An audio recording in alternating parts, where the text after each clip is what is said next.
That's Retro Fandango. That's Retro Fandango.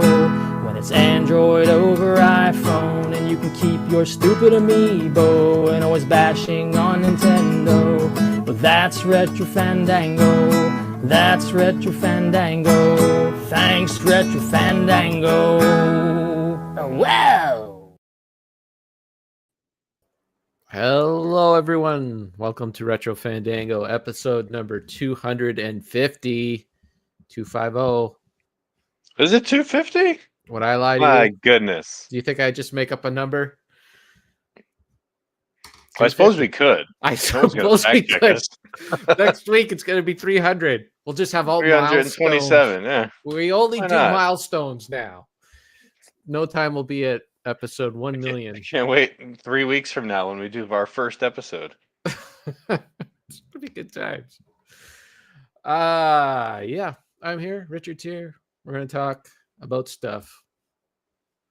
Yeah, exactly. What would you like to talk about? Oh, well, I could hit you right off the bat with Sure. the brand new bit that we didn't get into last week. The bit? Yeah, I got What's a new our bit.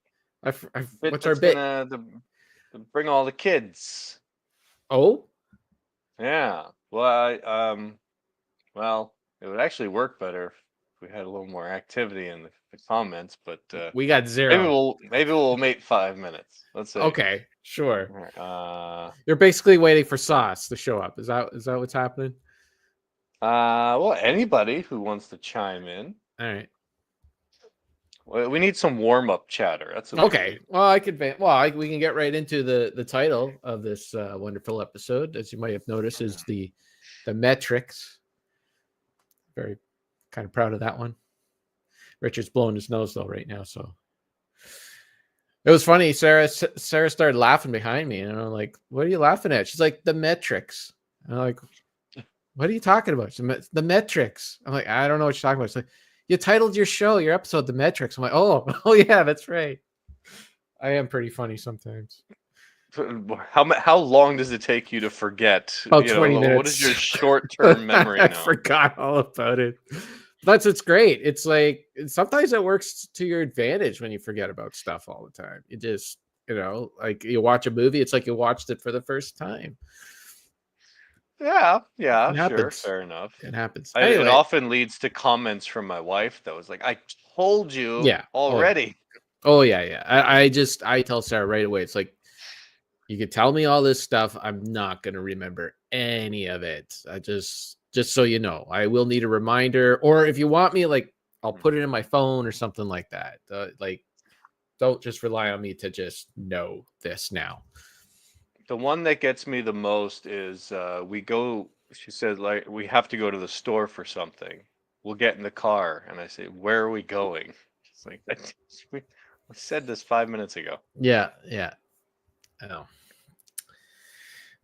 Yeah, it's all part of being a man, I guess. And having ADD. Fun time. Yeah. Our pal the meh-trix. Yeah, our pal Creepy Josh is nice enough to always be on the lookout and hunt for HD DVDs for me, which is really nice. And he was able to find me around Christmas time. He was able to find me the complete meh-trix. Oh, look at that trilogy. So all right. The complete. It's complete, right? They can't do any more movies now because they put this out and it says complete. It says complete. That's it. So that's it. You have to cut it off. Well, this has the first 3 movies. Apparently they made a 4th. So you got meh-trix, meh-trix Reloaded, and meh-trix Revolution, which is really... And they're all upside down. Are they? Oops. There we go. Now they're right side up. Which is like really... Like when you're trying to like, okay, which order do I put them in here now? Is it... But I guess it makes sense. Reloaded, that would be the second one. That makes sense. That's the second. All right. It makes me think, though. Not that difficult. I don't like thinking. Just make it 1, 2, and 3. That makes it simple. Anyway, so last night, for the very first time, I watched the meh-trix, since I watched it in the theater back in 1990. 99, was it? 98, 99? Well, I know Somewhere. the movie takes place or he is in 1999. Yeah, I guess the movie came out in 1999. Anyways, movie came out. I went to the theater to see it, and at the time that I saw it, it just kind of like it didn't really impress me that much. It felt like it was really overhyped with the special effects and all that, and that's what people seem to really care. The story seemed to be lacking to me, and it was like I saw it in the theater, and it was like garbage in, garbage out. I did not like it; didn't have any effect on me. And then I remember it was like one of the first DVDs, like when DVD prices of the players came down, and that was like the new DVD to get, so you could test out your system and all that stuff. And so it kind of had like it was out in theaters, then had a resurgence with the DVDs. And I thought that'd be it, right? Because the movie's not that great. It's not that good. And it's going to go away. And here we are, 25, 26 years later. And it's still like referenced all the time. It's still like people love it. You go on Letterboxd, you got the 5 stars everywhere and all that. And some of the references are completely lost on me because I forgot about the movie. I forgot about the red pill and the blue pill and all that stuff. I'm like, what the hell are they talking about? I was even watching The Daily Show the other day, and they were doing like a Matrix thing. And now that I've rewatched it, I'm like, oh, that's what they were talking about. So stuff is just lost to me. So now that I've rewatched it, I went in with an open mind. I went in with like, well, maybe I was in a bad mood. Maybe I wasn't like really, ready for the Matrix. Maybe my memories are off or whatever. The guy, I remember in the theater, the guy beside me fell asleep.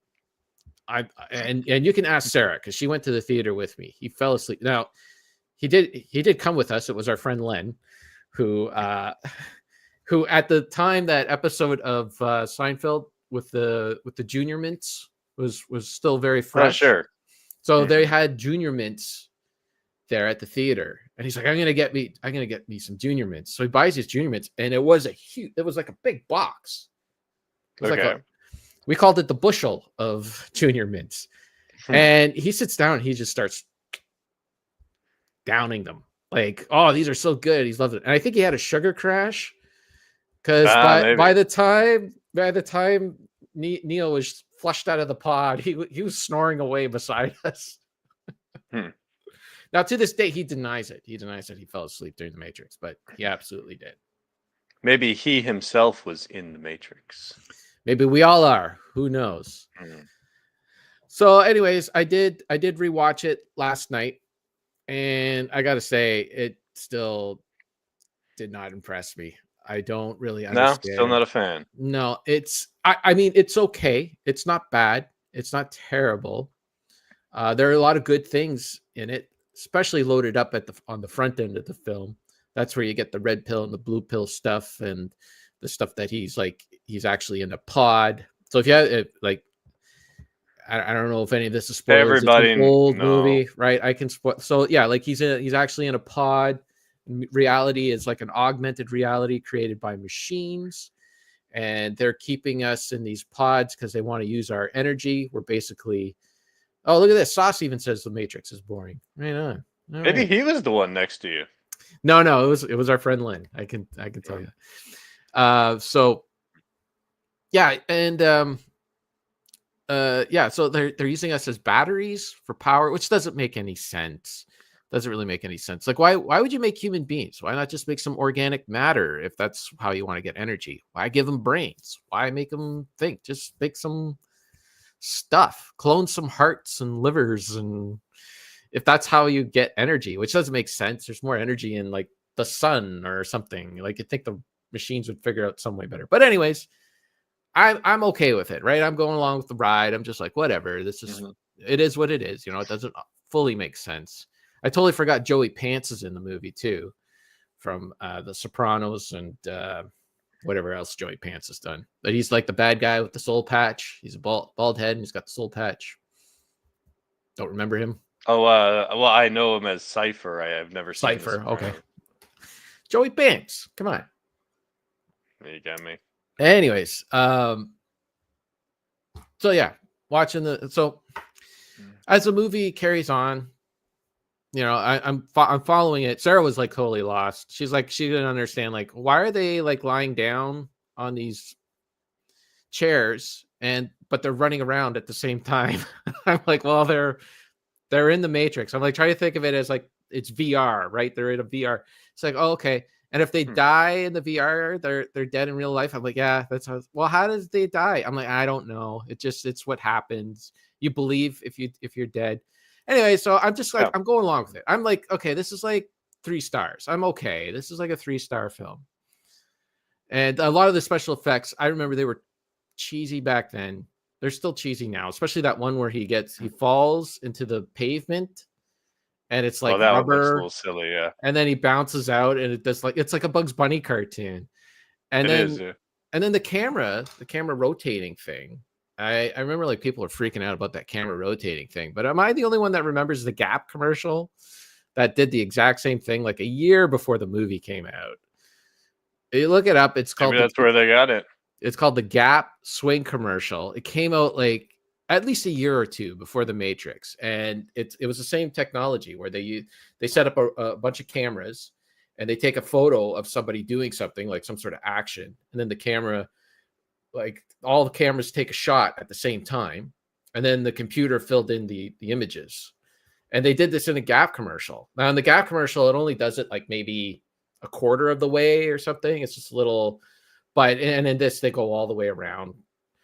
It's like at the time it was like a big deal, but now I guess it's just they kind of do it all the time. I remember they even did it in a Super Bowl, like live in a replayed live in a Super Bowl. Like they would like zoom around the quarterback and stuff. Anyways, as the story's plotting along in that, then it just gets really dumb, like really stupid. Like I don't understand. Well, first of all, Spike Lee must have a field day with this film because all the black people in the movie are what he would call it something different. I'll say magical African Americans, where they can they're like they have like the super ability, like they are smarter than everybody else. They have some knowledge that nobody else could, but they can't do the thing, right? Like why can't Morpheus do the thing that Neo can do? He's not the one. And they never explain how Neo is the one. How is he the one? What does he do? Like, what does he do that makes him the one? Who's the lady? The Oracle. Another Oracle, black woman. Another black woman who has this ability to see in the future and can tell you. Are you sure Stephen King didn't write this movie? So she can see in the future, and she could tell what your destiny is going to be. Mm-hmm. So she could tell. She knew what Morpheus's destiny was. She knew who Trinity's destiny was. She knew who Neo's destiny was. She even knew who Joey Pants' destiny was. But somehow she didn't warn everybody that Joey Pants was going to turn on everyone. Spoiler alert. And that was like a cliched thing, right? Like a guy that's on the inside. And they never really explained how he talks to the agents. He just kind of like Joey Pants is in the ship. He's in Morpheus' ship and he's talking and stuff. And then all of a sudden, boom, he's talking to the agents. And I'm like, is this a flashback? He's in the Matrix. He can send a text message or something. So if you're Morpheus, right, and you find out about all these humans that are stuck in these pods and stuff like that, and they're not really in reality, then why isn't their priority number one to start just pulling humans out of the pods? Build an army, get some people. Well, you got to watch the sequels. They got that stuff going on. Why do I have to wait for the sequel? Why isn't it in this film? Like get going. Wasn't it long enough already? Like that should be priority one, is get some people together. And then so there was a city that they were protecting. Zion, I think it was called. Zion. That's right. Zion. I think that's what they said. So there's a city with real people in it, like that people that are in reality. They never show the city or anything, but that's what he's protecting. He has the codes to protect the thing, which is another like cliched kind of thing. They gotta like shake him down for the codes. They need the codes out of Morpheus. I just think. But anyways, I'm still like, I'm okay with this movie. And I'm like, whatever. Like all this stuff is like, whatever. Like, let's just see where we're going. Then eventually we get to, they did allude to like Neo that they're able to give him knowledge really fast. Like they're able to he's able to pick up He's on things. programmed essentially. Yeah. I know kung fu now, and all that. And whereas I guess the other ones, it takes time, but they never really he never really at the beginning of the movie anyways, they never really get him past what anyone else can do, right? Like Trinity is like way better than he is because she's been at the whole Matrix thing for a while. And then eventually they get him up to her speed, but they never really progress him past, like give him any sort of power beyond that. Eventually he figures out how to stop bullets, I guess, in the air and dodge bullets. I guess the other people can't do that. He's the only one, which kind of makes him the chosen one. But eventually, and this is the point in the movie where I'm like, okay. And it came back to me and I'm like, okay, this is a stupid movie. I don't understand why everyone's okay with this, but whatever. I mean, I'm not trying to convince anyone to not like the movie. I'm just giving my opinion. I'm just giving you like what my view is. So if you like the movie, like the movie. The thing that where it really fell flat with me was like he finally gets this ability to dodge bullets, stop bullets in the air, and all that. But but that was only after the agents shoot him. They shoot him dead, and he's dead. But Trinity's manifesto, her destiny, is to fall in love with the guy who's going to save the world or something stupid like that. And she basically wakes him up with a kiss, like he is a Disney princess or something. And he just comes back to life. And then he just starts dodging bullets, and I'm just, what is happening? I don't understand any of this. None of this makes sense to me. And that's really where the movie just kind of fell flat for me. And I just watched the rest of it, and I was like, I don't know if I'll watch the other two. I'm kind of done. Oh, if you don't enjoy the first one, you're gonna hate the second two. Well, maybe I should watch them then. It sounds fun to hate things. You are going to hate because they make less sense, and there's more nonsense and tons of other characters you won't care about. So, yeah, you're setting yourself up for another 4 to 5 hours of they all pain and run. suffering. Yeah, they all run like around 2 hours 15 minutes or so. Yeah. I watched 1 and 2 within the last year or so. I don't have 3. I don't have that fancy box set you do. I had them piecemeal. Thank you, Creepy Josh. It's a nice looking box though. It's got like the Matrix thing in it. Yeah. I don't know. I'm totally down with the first one. I enjoy it. The second one was kind of boring to sit through, and the third one I remember being pretty bad. And yeah, the fourth one I had no interest, so I haven't seen it. Well, there you go. That's my take on the Matrix. Still not my thing after 20. meh-trix. The meh-trix. Still not my thing. You got to give it more of like that Professor Frink. meh-trix. I guess All right. Jerry Lewis on it. Yeah. All right. Is now that Sauce is here, can you do your thing, or do we have to wait? Oh, sure. I don't think anyone else is going to show up. I think it's just going to be. What are you talking about? I mean, maybe Steven. Maybe Steven. I don't know. Maybe. All right, here we go. This is a brand new bit for 2025. Oh my goodness. I'm nervous. I wish I had a soundboard. Is this a trivia thing? Kevin. Oh no. Yeah, you're about to get FERC. What? FERC. What the heck is that? It's FRQ, which stands for 5 random questions.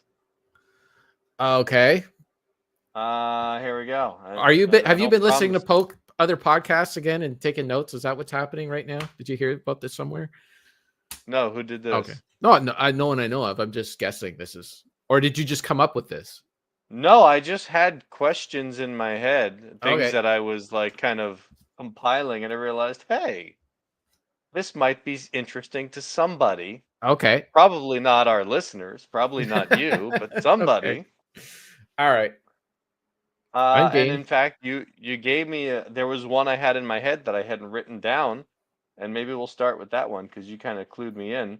What is the messiest place in your house? Yeah, you're looking at it. This is pretty bad right here. This room What is kind of gets. that? Is that a chair with a blanket over it? Is that Yeah, what I'm seeing? yeah, Okay. yeah. It's like an IKEA chair. So this chair on movie night, when people come over to watch movies, this chair like moves into the movie room, but it's in the way in the movie Hmm. room. Like it's not a very big room. So then we just kind of like tuck it over here,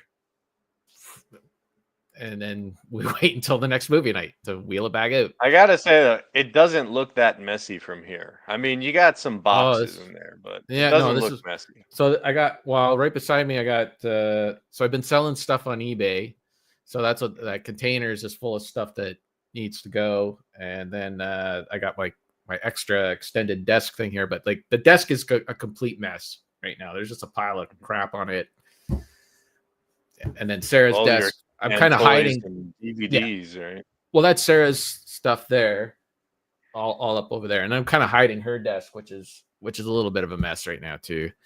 And then I got my HD DVD player over here because I did get a new HD DVD player. Really? Yeah, I did.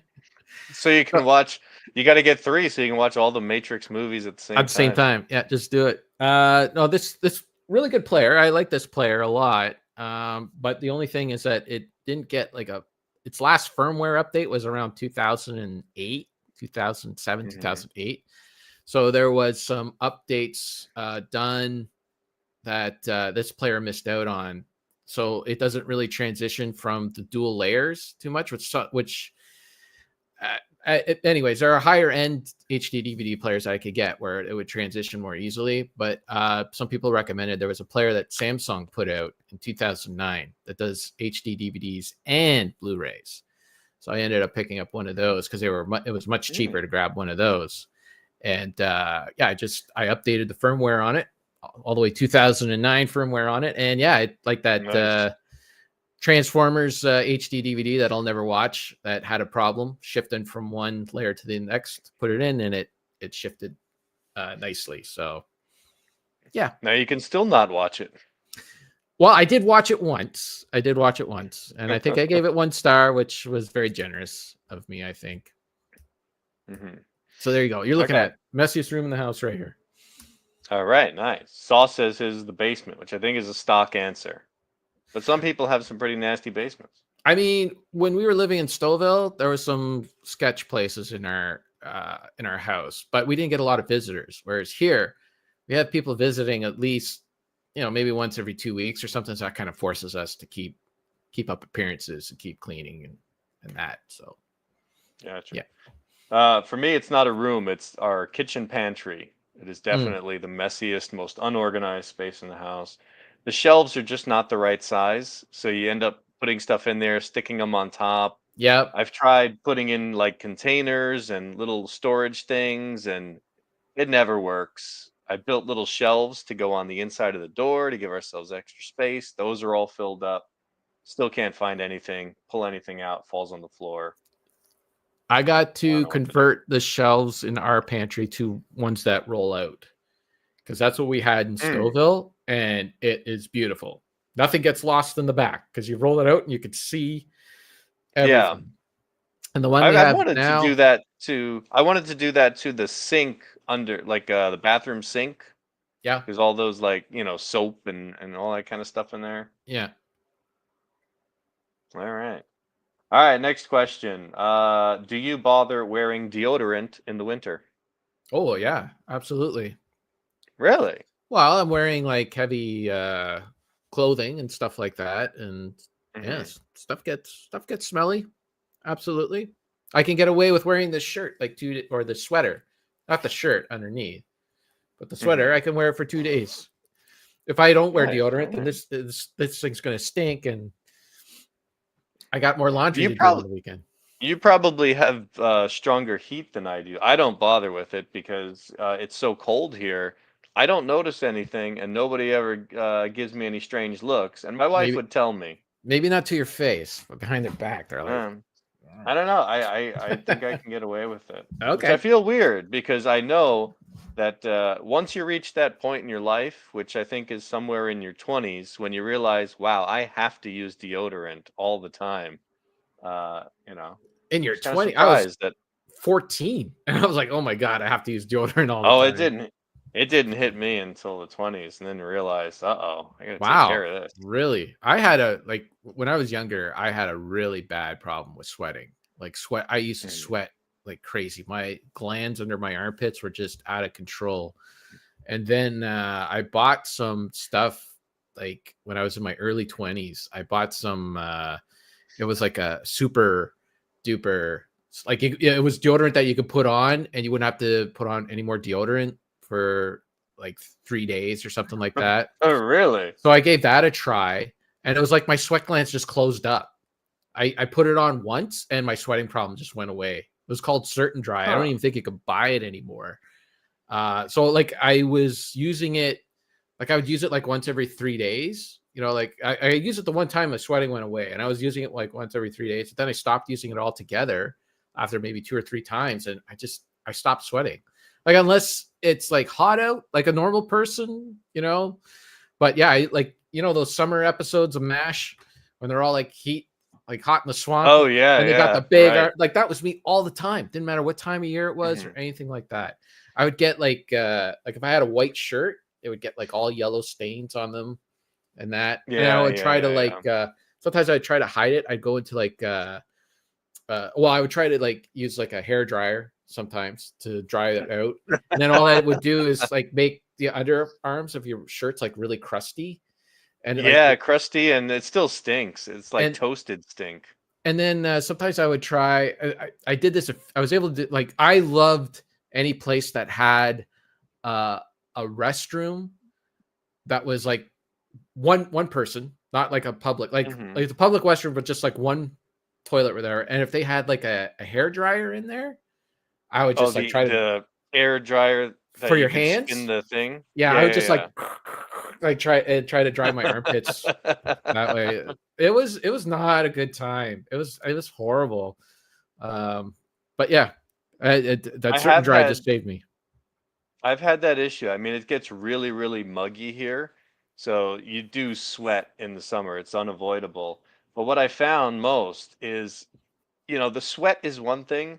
The smell afterwards is worse.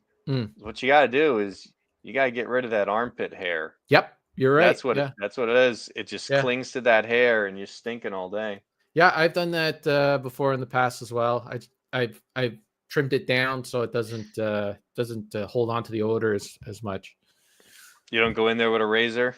No. It's I find like you still need hair there to separate the skin, because if it's skin on skin, then it gets really sweaty, So the hair kind of like cools things down a little bit or gives you a little bit of buffer and keeps it from sticking too. So I don't know. I've been getting away without it. Sauce wants to know if you notice people plugging their nose.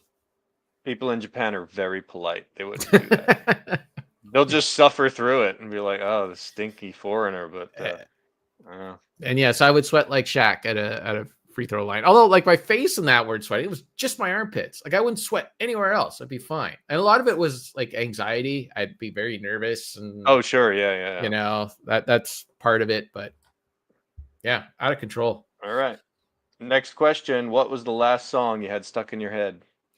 I get songs stuck in my head all the time. And I'm trying to remember the one. Oh, it was Sarah was playing the very first In Excess's very first album. And the very first song on that, whatever that song is. We played it a couple times. Whatever that one was. Whatever that song is, I don't know what it is, but it was In Excess's first album, the very first song. It's like they became like a real kind of like rock punk or rock pop band in the mid 80s, but early on they were a little more new wave, like Elvis Costello style new wave. And yeah, whatever song that is, that's the last one that was stuck. What about you? Hang on. Well, every time we start this show, I get the retro Fandango theme stuck in my head. Right. But before that, like recently I have had Dirty Deeds stuck in my head, Oh, nice. specifically the Joan Jett cover. Oh, that's right. I forgot she did that. Yeah. Yeah. My daughter said she was interested in playing guitar. So I was like, Mm. oh, you're going to play guitar? What are you going to play? I don't know. So I was like, you got to play like Joan Jett. I threw on some Joan Jett music and had those stuck in my head for a while. Those AC/DC open chords. That's a good place to start learning how to play guitar. So Okay. Well, yeah. I've played her some AC/DC before. Maybe I kind of get the feeling though for her personality, she might be more like acoustic guitar on a hill with butterflies kind of music. Okay. So Well, still, I'll those are say. all the cowboy chords, as they call them, at the end of the neck. Mm. So those are all open chords. Tomorrow Starts Today by 88 Fingers Louie. I don't know what that is. That is a song by a band that is stuck in Rocket Sauce's head. That was the All last song right. stuck in his head. Or The whole Crazy Taxi soundtrack. soundtrack. Is there a whole soundtrack? I thought it was just I the whole time.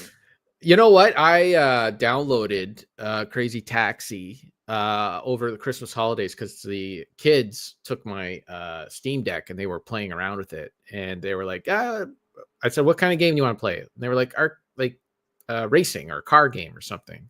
So I'm like, okay, that's a little game that they could pass the thing back and forth. And started playing it. And that song is not on the Steam version. They're different songs. Oh yeah, copyrights. Yeah. Yeah, so I was a little disappointed and also a little relieved that song. Wouldn't have to hear Well, that what you gotta song do over is and go over. get one of those arcade machines. Didn't they have an arcade machine? Oh yeah, Taxi, yeah, Crazy Taxi. yeah. But I think the original Dreamcast version had that song on it. Probably the PlayStation 2 one. Yeah, well. certainly. Mhm. All right, we're gonna end with two food questions. I got to do this one because Sauce is here. What do you put on a hot dog? Mustard, onions, and pickles. Pickles? You mean relish? Nope, pickle. Sometimes pickled relish. Pickle. You can get like pickle relish, but yeah, if you cut up some pickles, put them on there. Good times. All right. No Well, ketchup. you- Sauce puts ketchup on there. No way. Not for me. I have no problem with ketchup. It's not what I use, but I don't see the hate of ketchup on a hot dog. There's something about ketchup and meat that just does not, like, I'll put it on potatoes, maybe eggs, like scrambled eggs, not like a fried egg, or a hard-boiled egg, just scrambled eggs. But that's about it. I don't know. Yeah, I don't use ketchup as often as I used to. French fries for sure. Mhm. For some reason, we put chicken nuggets into ketchup, but you don't put fried chicken or baked chicken into ketchup. Yeah, no, that seems wrong to It's me. something weird. That I seems don't know. nasty. And that's Hey. true, Sauce. Canadian ketchup isn't as good as American. Hey, that is 51st state ketchup to you, Sauce. Mustard and relish for me. In my Okay. younger days, I used to go for the chili and cheese. I'm not sure if I can handle that anymore. Yeah, chili dogs are good, but I don't know if I ate one now, it'd hit me like a ton of bricks. When I was in my early 20s, a couple of guys and I we would do this every weekend. There was this hot dog place where I lived. Drive up there, get 2 or 3 hot dogs, and just chili and cheese on every one of them. You were like Sonic. Yeah, definitely. And look how I turned out. All right, the last one is also a food question, but I'm very curious about this one. What is the best bite of a slice of pizza? Yeah, no, I gotta go with that first, triangle. The right in That front of first the little triangle? Yeah. I'd say that is the one I'm usually most excited for because when there's pizza, all I'm thinking about is getting that first slice and Right. taking that bite. But there's not much there. It's Well, and sometimes it is like depending on what kind of pizza you got, that middle piece might not be the best cooked part, or it might be like a little watery or something like that. But still, there's just nothing beats it. You get that first I slice don't in know. you. That The first first bite. slice is the first bite can be really nice if it's like kind of crispy. You get that Mhm. little crisp edge to it, Yeah, yeah. which I find if you go to a pizzeria and you order a single slice, they'll put it in the oven, heat it up for you, and that's what really uh, crisps up that little front edge. Sauce says best bite is the combo of pizza and crust. Mm, He likes it towards the end there, okay. Yeah. the outer edge. I would go probably about the second bite, like after you get rid of that little triangle, which I admit is great. Then you get the Yeah. real meat of the Yeah. slice, where you probably have the most toppings also, because Yeah, it's it's usually cooked not better. right in the center. Yeah, like towards the crust, it's kind of empty, depending Yeah. on where you go. I don't know where sauce is going, I but think I like that middle, because then you also have the option of folding it, mm, because then if you want that really thick, you want to chew a whole lot of pizza at once, or you want to just go in, you know, civilized. I think technically you're right. Like your technique is perfect. That's right. But I'm going with a more visceral, emotional choice. I would say that is accurate. I do agree, because the temptation of pizza when it's waiting there, it's Yeah. beckoning you. Yeah. You just want that first bite. By the way, since I've All gone right. gluten free, my pizza is all cauliflower crust. So there's Oh. it's not bad. Oh. It's okay. It's not bad. It's okay. All right. Yeah. You just got firked. Wow. I'm not Are gonna you, do that anymore. I it's might been do a, the do's, but it's been a while since I've been firked that oh, yeah, hard. So yeah, thank 5 you, Richard. times. Yeah, 5 times like that in one sitting. All right, what are we up Okay. to? We could talk more about movies. I got a whole stack here. Well, let me start with Sure. this. Let me congratulate you and Sarah on your brand Oh, new series. thank you, thank you, thank you. The what do you call it? My pick for movie night. night. My Yeah, pick for movie night. My that's pick right. for movie night. Which I gotta say, which is on YouTube, Canadian Grooves. Look at this plug I'm I gotta getting. say, Yeah. yeah. The little thumbnail you put up there. I know it's a film reel, Yes. but I thought it was a like where you put your bullets in a gun at first. I was like, Yeah. why are you putting this on there? Because we mean business, man. Because I thought it was like a Russian roulette thing. Like, what are we gonna get out of this Yeah. movie? But I was like, oh no. The first time I saw it was on my phone, so it was real small. But, I see.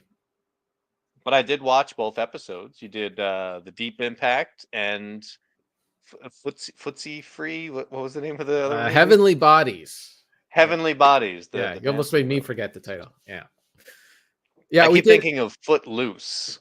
While it is very much in the vein of Footloose. And I just Well, see- posted a third one today for the Big Sick. Oh. Although it has a copyright strike on it, so I don't know. It's waiting to be processed.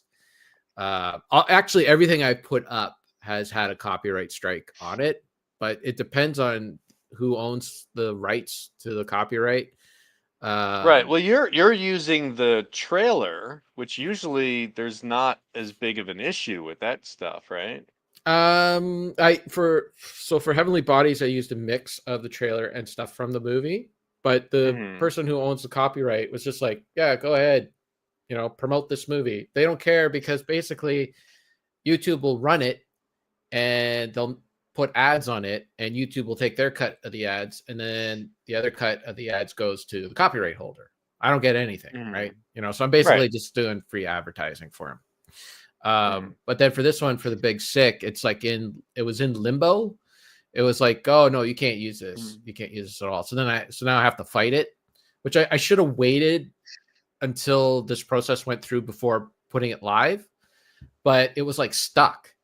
Like usually it's an AI. It's AI that checks it, right? Right. And Usually right, it's probably the audio that it picks up on, right? it's everything now. It's video, everything. I've done stuff in the past, like when I used to do the movie reviews a long time ago. I'd be doing voiceover over it, and it would recognize images in the voiceover. Sure. This one is like it's a full-on clip, and I did use a little bit of a longer clip because I was trying to illustrate something. But anyways, it will be released because it is a review. Like, I'm confident that it will be fine. I had to go through this every single time I did a review on the old channel, a movie review. Every single time it got flagged, but it just looked like it was stuck this time. Like, it was checking and checking and checking. So I'm like, okay, well, I'll just hit publish and see if that like clears it, because the other two cleared just fine, right? And of course, this is the one that has some sort of problem.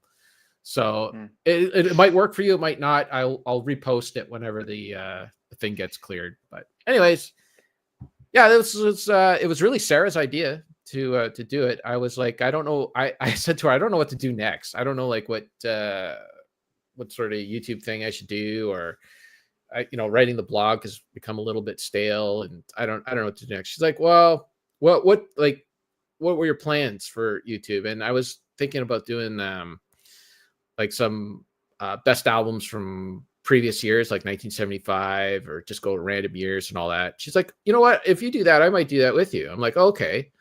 And then this has been like over the last month or so. And then it's like, that became a little too much work because it's like, we would get like a list of like 25 albums. And then it was like, okay, well, what if we do like a top 10? But then it became too hard to pick a top 10. And then 26 albums was too long to talk about.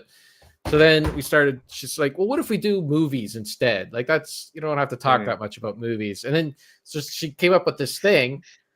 Like, what if we talk about like the movies that we've been watching and all that? I'm like, well, you're talking about Retro Fandango right now.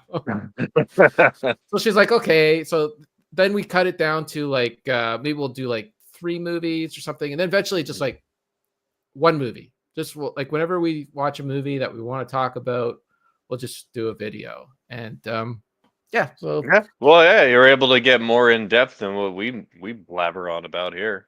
A little bit, and get Sarah's take on things too, which is always different from 2 white guys that, a little bit different perspective. And yeah, they're just fun. They're just fun little things. So yeah. Well, I definitely enjoyed because you got me to watch Deep Impact. I started that video. I saw it come up. I was like, oh, what did you put up now? Started watching about a minute in. I was like, all right, I got to watch this movie. I can't. Okay. The thing. So I did a quick check at the store. I was like, I don't see any DVDs or anything here. Oh, wait, I didn't think about checking Netflix. And there it was. So I sat down, I watched it on the Netflix. And I got to say, that movie is an odd duck. It's kind of a strange movie. Yep, I agree. Because it really feels like it's trying to follow the disaster movie formula, which it does, where you have the characters spread out all over the place, and you see how this affects them. You kind of get to know everybody and their little shtick, and then what's going to go on. But at the same time, it's overly schmaltzy. Maybe that was the Spielberg, kind of addition to it. We didn't mention in the video, but he was an executive producer for the film. Right. Yeah. Well, you did mention he was attached to direct at one point, but then backed out. So maybe he had his input put in. And you also said the script had been floating around for a couple of decades. So when it got rewritten, maybe, things were changed around quite a bit. It's just odd because usually in a disaster film, like you recently watched The Towering Inferno, and things like The Poseidon Adventure, you meet all those characters, and then they have to deal with the situation, and they do things, right? And when an asteroid or comet is going to hit the Earth, not much you can do. You can't really change anything. Yeah. So my big comment for the movie is there's not a lot of action in terms of nobody's doing anything. For a lot of scenes, they're just sitting around staring at the TV. And, it's like, what are we doing, Elijah Wood? I'm watching TV. What are you doing now? Well, now I'm watching TV with Tasha Yar. I'm like, what are these people doing? Yeah, that was my Yeah, I kind of said it a little bit differently, but like once they discovered the comet, once Elijah Wood and his girlfriend there discovered the comet, it was time to move on from them. Like whatever they had to do for the rest while the comet was coming to play, it just wasn't interesting. Like they just, Even that whole thing with him and his girlfriend, you yeah, never saw any connection between them other than that they held hands yeah, while they were watching TV. right, right, I don't know. Aside from Morgan Freeman and the astronauts, like nobody really had anything to do. right, So, but it's like you said, it's not terrible in that the people aren't stupid. There's nobody like doing like dumb one-liners and stuff like that. right. Yep. But still, it's like it's just people moaning and like, oh. But you don't see all the riots, you don't see all the craziness because Morgan Freeman said we're not going to gouge prices, so everything was fine. Yeah, Nobody, yeah, you looted stores, and you could still get a taxi cab like 3 days before the end of the world. yeah. I think what the movie what it's was striving to do was to have that emotional attachment to characters and have you all Mhm. like invested in their story and that while giving you a realistic depiction of what would happen if a Mhm. comet to a certain degree, like you said, like they To a didn't certain go. degree, they didn't deal with society enough for me because everybody still had food, everybody had water. It wasn't until like the last day, then suddenly everybody was like, "Wait, we want to live too. Let's get in that salt mine." Yeah, the logistics of everything was a little like glazed over. Like it was just taken for granted that everything would just run smoothly. Like part of it was like they did have a year, right, before the comet, or Mhm. over a year before the comet would reach Earth. So there was like hope that people could, that the astronauts that they sent up there would be able to do something about it. The Mhm. comet was broken up into two pieces, so that kind of changed things as well. So there was like some semblance of the government. Like what I did like was like the government did hold on to the fact that a comet was coming to Earth as a secret until they were ready with a plan to tell Mhm. people this is what we're going to do. And to me that like felt like, oh, adults are in charge. You know what I mean? Yeah. Like there was a reason why they held things back, because they didn't want chaos, and that they wanted to go in and reassure everybody that we're going to do everything that we can, and it might not work, but we are trying. And I guess like that was like the hope that, but yeah, like Yeah. Oh yeah, the movie is full of like good ideas, yeah, like hold the information, build the tunnels and stuff like that. Although not every country can do that. no, So some places got wiped out, I'm yeah, sure. yeah, But it's full of a lot of good ideas. It's just frustrating that we don't get to see. Like I wanted to see inside the salt mine. I wanted to see what people are doing. Maybe we needed more of the scientists. I thought the astronauts were going to have more significance because they could actually do something about the situation. But we didn't spend a whole lot of time with them. And then poor John Favreau gets sent away. so, yeah, That and was one thing about this movie. There's so many little like, oh look, there's Kurtwood Smith. Oh we look, there's did John Favreau. Oh, Yeah, we did said, forget to mention that in the video, and it wasn't until I was editing it together where I was like, "Oh yeah, John Favreau's in this." Oh yeah, so we mentioned Tasha Yar, but we forgot about like all the yeah. other. She was uh so distracting. I can't see Yeah, her in anything, yeah, especially since she only does like minor roles in a lot of yeah, films. yeah. Just like, hey, there's Tasha. I think the other thing is like this is like a late '90s movie. I think if it came out today, it would have to be a little more cynical. It would have to address a lot of things that are Oh, happening sure, today. yeah. Like late '90s, like late '90s was like the one thing about the Matrix that I think they got right, and I put this in my letterbox review, is that humanity peaked in 1999, and I think I have to agree with that. That's as best as we got. The internet came around. We had the internet bubble. Everything was Whoa. fine. Everything was good. Oh, sorry. Did Oh I? my goodness. You sound like one of the droids from Star Wars for a second. Sorry. But do I sound good now? You're fine. Okay. Maybe it was as they say, a glitch in the Matrix. It could have been. You at really that. sounded exactly like the processing droid that was telling R2D2 he was going to serve drinks and stuff like that.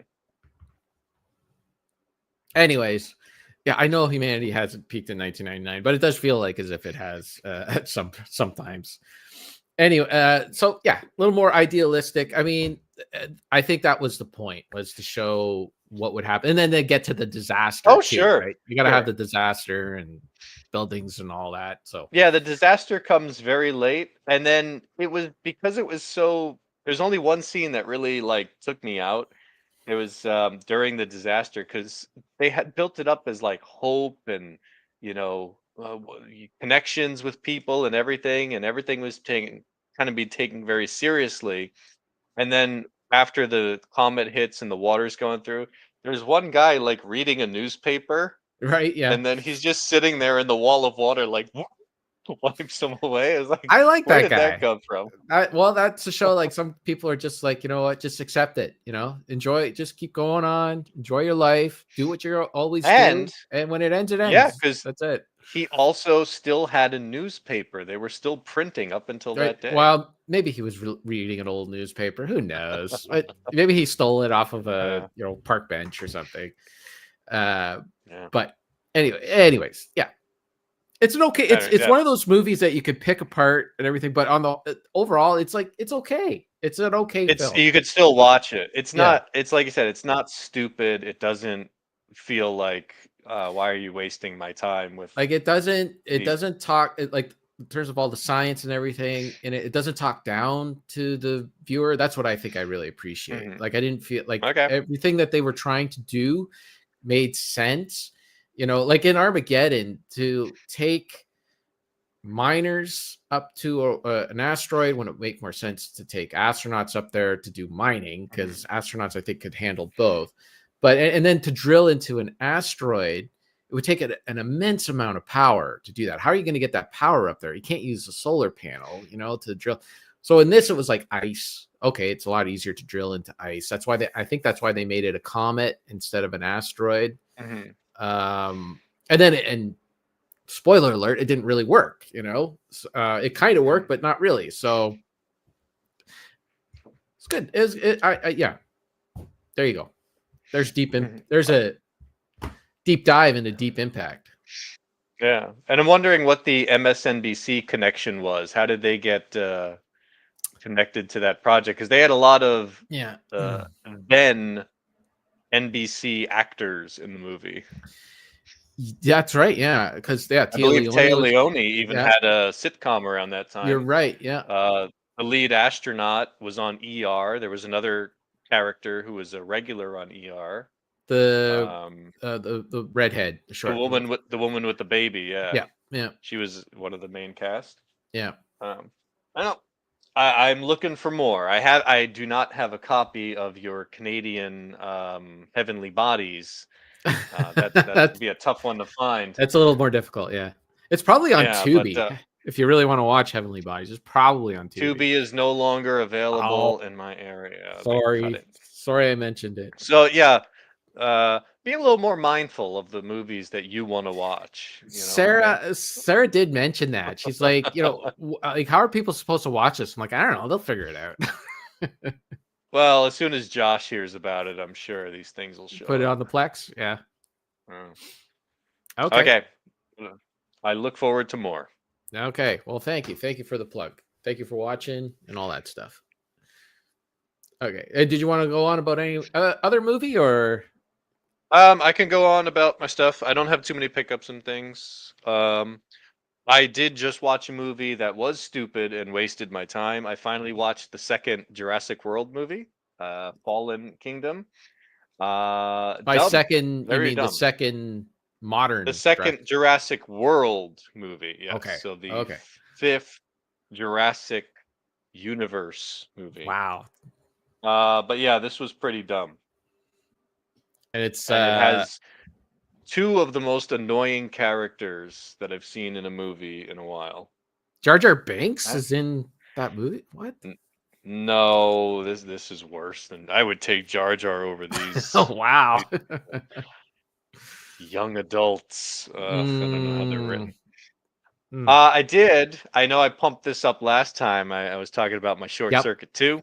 Yep. Sat down and watched it. Loved it. Oh, Loved wow. it so much. It hits every emotion. Woof, that movie sucks. I'm He's sure you're talking about, talking about the yeah. Jurassic World. Are they trying to talk to Rap? No, he Are can they? already communicate with the raptors from the first one. This is the one where they make the super raptor and they try to auction it off, and there's a big volcano on the island. What? So wait. And This when is all right. Now here's some stupidity. You're not going to watch these movies. Even if you No. do, you're not going to like them. So I'm going to No. spoil everything. Go for it. Basically, Jurassic World, they reopened the park and it was a functional park. And then, oh no, dinosaurs get out and everybody escapes, and there's still dinosaurs on the island. This one, it's a couple years later. There's a volcano on the island that they believed had been dormant, but now it's active and it's going to erupt. So the movie starts with the question, are we going to go in and save the dinosaurs or let the volcano wipe them out? And the government decides we're going to let him get wiped out because we shouldn't have made him in the first place. This is a private island. Nature's going to take its course. Just let him get wiped out. The lady from the first movie, I don't remember her name. She is now like some sort of animal rights activist that wants to save the dinosaurs, and she works with all these annoying millennials that say snarky things and are Aren't you a angry at millennial? everything. How old are you? Aren't you a millennial? Did No, you fall I'm into? on the tail end of Gen X. I thought millennials started in 1980. I'm in the 70s. Okay. All right. Dallas Bryce Howard. Yeah, I remember her character's name. I don't know if she had one. But they end up going back to the island to like save the dinosaurs. And the whole world knows about this island. Everybody knows dinosaurs exist now, and they know there's a volcano that's going to erupt and kill all of the dinosaurs. Yet when they go to the island, there's nobody watching.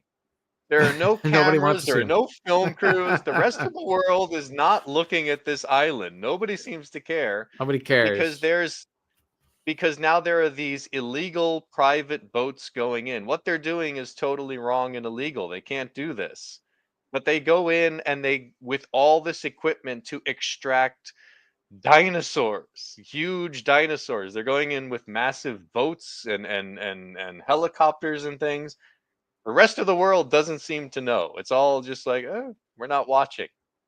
They get off the island, they go to, this mansion, and there's dinosaur shenanigans there. And again, there are all these like armed guards that worked for the bad guys, but when Chris Pratt and Dallas Bryce Howard are sneaking around, guards are all gone. Nobody's ever there. It's like all the people just disappear when they need to. It's very convenient. Wow. And it's very dumb. Sounds great. Sign me up. But I got it for $2, so I watched it. Yeah, I know that path. I've gone down. All it a right, few you want to times. get good stuff here? I did watch Airport Oh, nice. 1970, Yep. which you said you have a little collection of. Yep. This is a fantastic disaster movie where Yeah, you it get all is. your characters.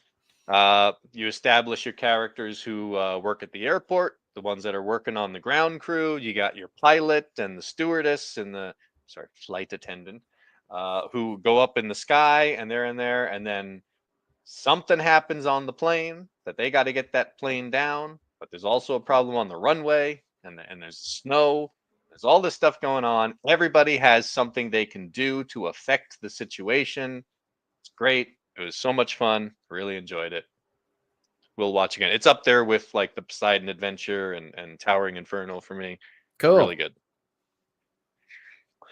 I watched this movie that I picked up on the DVD. It's called Two Evil Eyes. It's a collaboration between Dario Argento and George Romero, Oh, two okay. horror guys, Yeah.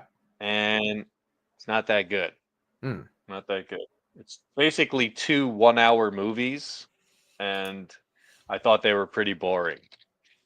You got some Ted Savini special effects in there, all the makeup and things. So there's a couple of parts that look really cool, but it's like 1% of the film, and then 99% is kind of boring. Harvey Keitel's in one of them, and he seems like he doesn't want to be there. Somebody convinced him with Some some of his money. delivery is pretty like One you get take. one take, Let's one go. take, and I am out. Okay, I have one other pickup, and I'm very, very proud of this one because it's something that I never thought I would have run across. You have seen this movie. It is called The Fall, Yes. and I found it on Blu-ray. I already had it on DVD. I found it on Blu-ray. It's a UK version. Wow. And I did not expect that because this is one of those Blu-rays that had like a short production run. And when you look at it on the aftermarket, it's like $100 or something like that. $5 in a discount store. Wow. So the only thing is though, it's region B, so I can't actually watch it. I don't have a region B player. And I saw there were some like hacks you could do with your Blu-ray player and try to Yes. like get it to work. I haven't been able to do that. But I figured it's more likely that I'm going to eventually get a region B player than come across this for $5 again. So had to pick it up. Yeah. If you do try to do that, those tricks, it's basically a firmware thing that you could try to do. Like I have a region free player, but I paid for it because I was just like, I don't want to have to deal with it. I might just do that. Yeah. Well, I needed a player anyways. So I was just like, I'll just get it, instead of buying a player and then trying to figure out how to do it myself, I might as well just pay a few extra bucks to have somebody do it for me. Yeah, I saw a video where someone was like, you kind of like hit the stop button a certain way, and then you hit the top menu at a certain time, and you can fool the player into playing it.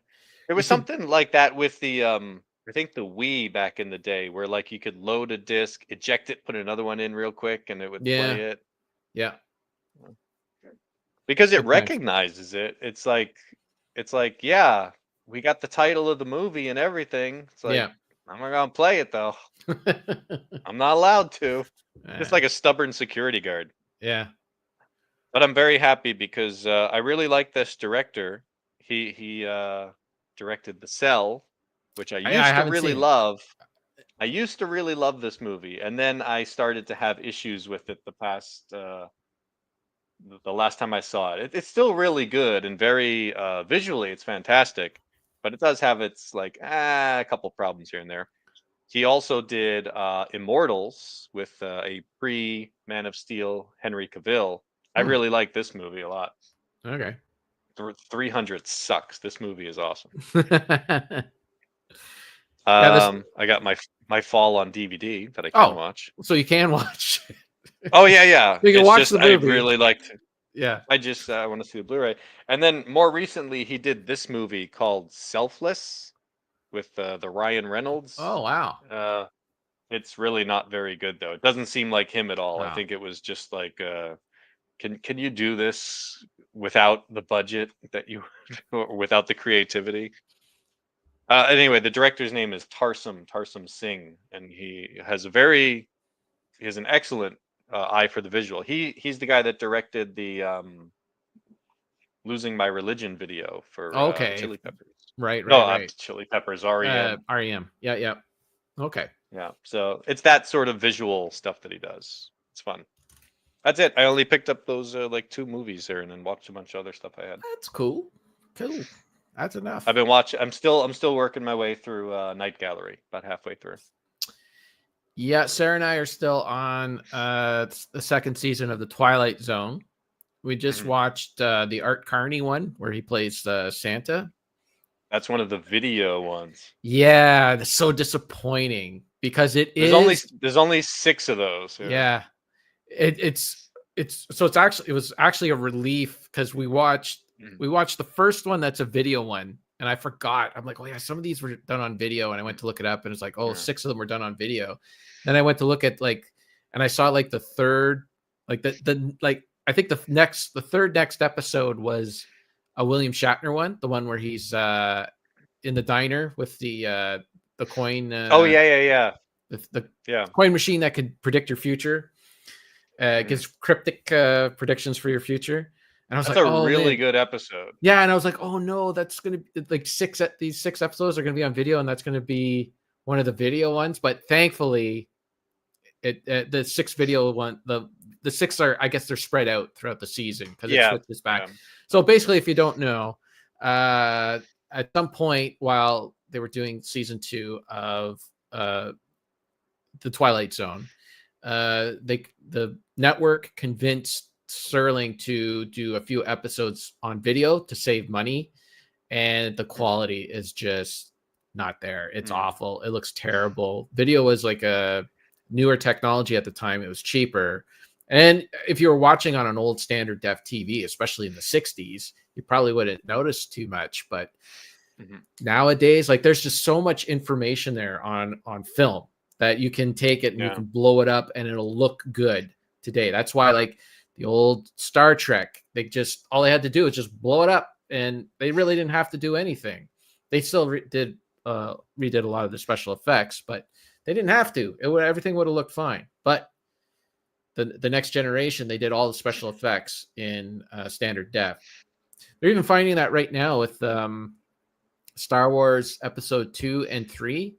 When they made those, they made them They made them with digital video, right? They didn't use film. And now you can't. There's not enough information there to upgrade or up-res those past 1440p. Those were the highest that those cameras went. So there's like no 4K for those movies. There's no if you watch the original series, I guess on the latest format, the 4K UHD, the original series looks better than episode 2 and 3. That's because limited technology, man. So then the newer ones they shot in 4K with 4K in mind, but that second and third one, episode 2, episode 3, not that they're worth watching anyways, in my opinion. But anyways, old argument, but at least in the original they were shooting actual things. That's true too. Those prequels, everything was on a blue screen. And it suffers, man. It suffers. I got some things to talk about that will bring in those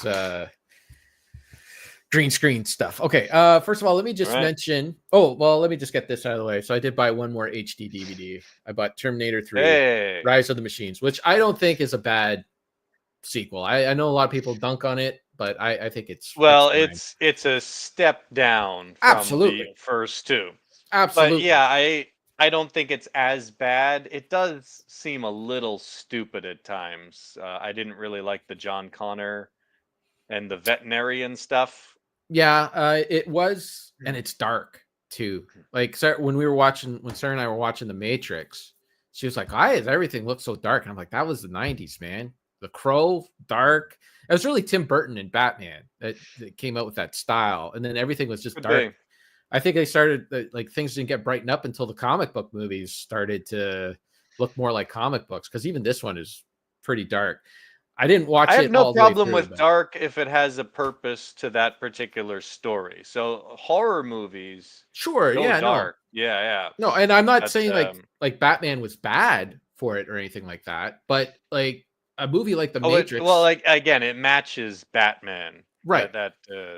And the Crow too. Like the style match. Like, Sarah didn't mention how dark the Crow looked or anything because it matched the style. But for something like The Meh-trix, it probably would have benefited from looking a little more brighter than it's dark. And then going from Terminator 1, Terminator 2, and then Terminator 3 just looks so dark compared to the first 2 movies. Anyway, I didn't watch it all the way through. I just kind of I want to watch all the Terminator films again. So I'll get to those. You're gonna go beyond 3? No. I'm sorry. I'm going to watch the first 3 Terminator films again. I'm not going to bother with Salvation or anything like that. So, okay, that concludes the HD DVD portion of my movies. I did watch. So the Oscar nominations were released yesterday, I think. And I so actually noticed that. I think it's the first time look at I've you. ever like looked at a list of Oscar nominations. Look at you. So in anticipation, because we didn't want to get overwhelmed with all the movies to watch, because Sarah and I do like to watch all the nominated films. We watched a couple of movies to like kind of in anticipation, and both movies we watched got 0 nominations. And I could see why, because both of them are not very good. Okay. So the first one we watched Saturday Night, which is that movie that's based on the first. They say the first season of SNL, but it's really the first episode of Saturday Night Live. It's all like done. It's all like what took place before the very first episode aired, and it's like, I don't know, a 2-hour movie, and it's like the 2 hours before they go live to air. And so you're always getting a countdown, because somebody's always like 88 minutes left to air. So you know how much time is left in the movie. So that's pretty cool. Sure. But it's directed by Jason Reitman, who, I'm kind of hit or miss with him. And this one, unfortunately, was a miss, because it just felt like it was really schizophrenic. Like, it reminded me of that Great Gatsby movie and that Elvis movie, where there's like a lot of stuff happening and it's happening really fast, but what's happening is empty. Like, there's not much substance there. And it just felt like there was a lot of stories about SNL. There's a lot of stuff in the lore and that, like how difficult John Belushi was to work with, how much of an arse Chevy Chase was, and all that stuff is there in the film, but it just feels like as if it was like just clipped together. There's no real coherent story. It didn't flow very well. And a lot of it felt like it was stuff that wouldn't necessarily happen 2 hours before a show. It might have happened, like some of it might have happened before, some might have happened after. Like a lot of the film, a good chunk of the film focuses on Garrett Morris and how Garrett Morris was not sure what his identity was in the show. He was a little concerned that he was just going to be the generic black guy in all the skits, and he wasn't going to have a style or a voice or something like that. He wasn't really a comedian either, right? He was a trained thespian actor who was just kind of thrown into this show. And speaking of trained thespians, Kyle's here. Oh, wow, look at that. Greetings, gentlemen, even in a very thespian manner. Anyways, I couldn't really believe that if you were like 2 hours away from your very first show, your very first episode, and no one's really exactly sure what the show is, apparently, that Garrett Morris is like sitting there like pining, like, what's my role in this thing? Like, you'd think he'd be like worried more about what sketch is coming up and all the stuff he has to perform and all that. Like you said, it's probably things that did come from actually happened, but you got to cram it all in there. It's like what was that Motley Crue documentary? Right. You watch and your comment was like, yeah, there were like all these stories about Ozzy Osbourne, but they just rule them all into this one conversation. Yeah, pretty much. But I think the difference with that is like Ozzy was just a small part of the movie. This was the entire movie. It was like, it felt like that Ozzy appearance. The whole movie was just like, let's cram everything in there all together. None of it really made like it just didn't flow very well. It just felt like, I don't know. I was watching the schizophrenia thing and it just felt empty. It didn't really feel like there was much substance there. It really wanted to like show like Chevy in a really bad light and James Belushi or Jim Belushi in a really bad light. And Dan Aykroyd was like, I don't know. I don't know. It didn't work for me. Okay. It wasn't my thing. I think the weirdest thing is that what's his name? Jason Reitman? Yeah. Is that he's basically just doing projects that like his father would have been more involved in. He's just kind of like taking over rather than doing his own thing. Ivan Reitman would have made a better movie, I think, honestly. Like, he made Evolution.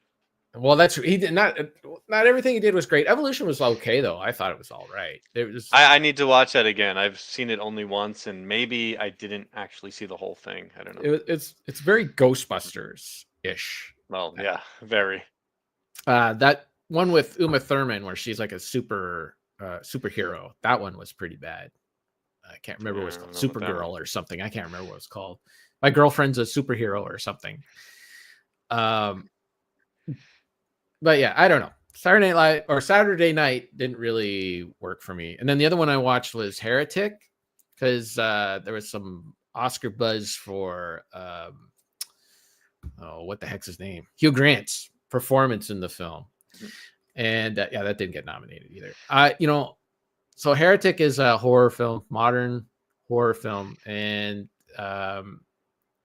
Hugh Grant plays like a psychotic guy in it, and they give him like those big Ted Bundy 80s glasses, with the gold frames and they're really big, so he kind of looks like a psychotic and all that. And his performance is really, really good. Like he does play like like it's really weird to like see like this guy that's normally associated with the romantic comedies and that the light stuff, and here he is doing like some heavy hitting. And yeah, he was creepy. He was very creepy in the film. My problem with it is that these movies just really aren't for me. Like horror, I think anytime I see horror and A24, I just need to go in the other direction because everything they come out with, like I do like A24's a lot of their independent stuff, a lot of their thrillers. Like I'm more into like a Green Room kind of thriller or Blue Ruin or even Silence of the Lambs. Like give me those kind of thrillers that have a lot of tension in them. Whereas this is just like, okay, main characters can't do anything. They're too clumsy. They're too stupid. It reminded me a lot of that James McAvoy movie with what the heck's his name? M. Night Shyamalan. Split, where you have like more than one girl contained in a room and there's one guy and it's like, do something, go after him. Like he's just there. He's nobody. He's just a guy. Doesn't have superhero abilities. Well, James McAvoy did, but in this movie, like he's just a guy. Like at least try do something. But no, they're too stupid. They're too clumsy, and it just kind of goes down like the normal tropes. I can't get into like a lot of problems I had later on because it's a new movie and I don't want to spoil anything. But it doesn't make sense that this guy, he never gets caught.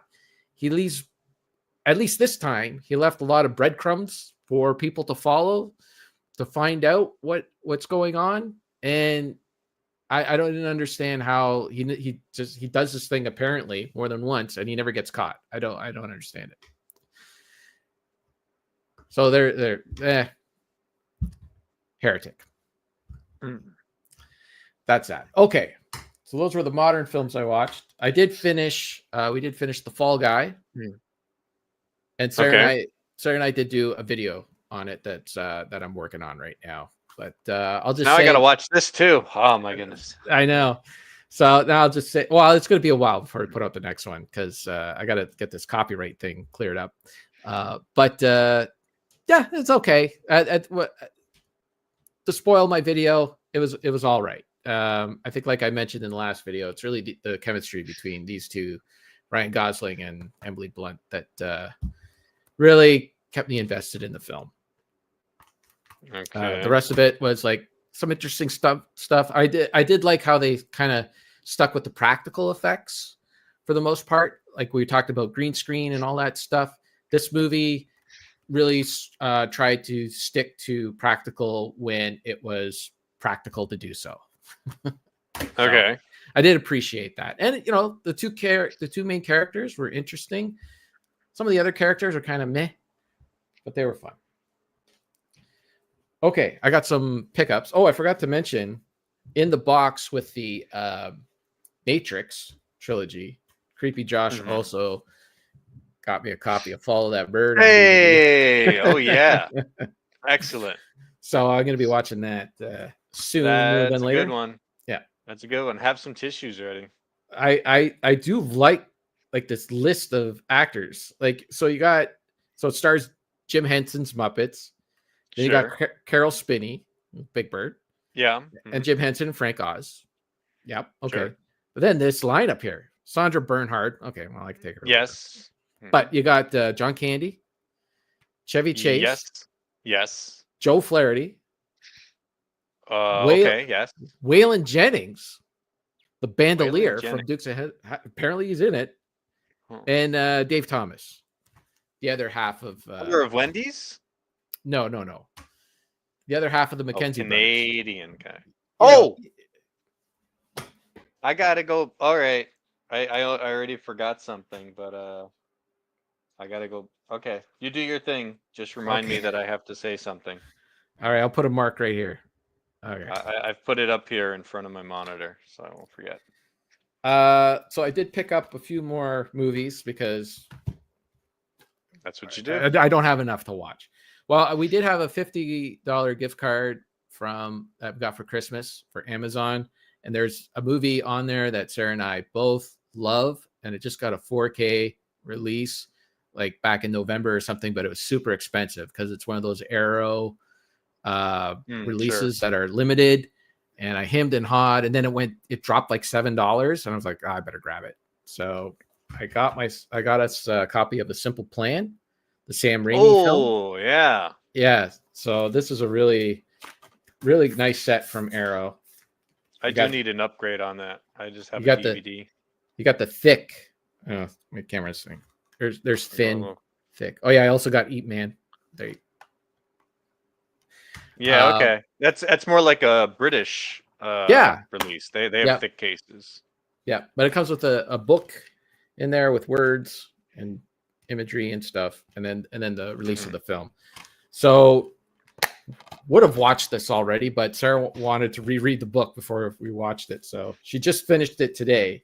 So that's probably one we're going to watch very soon. And then the Eat Man went on sale, so I got myself a 4K copy of the Eat Man. And finally, I got a regular Blu-ray copy of The Third Man. Have you ever seen this film? I have not seen that one. It's excellent. You would enjoy it.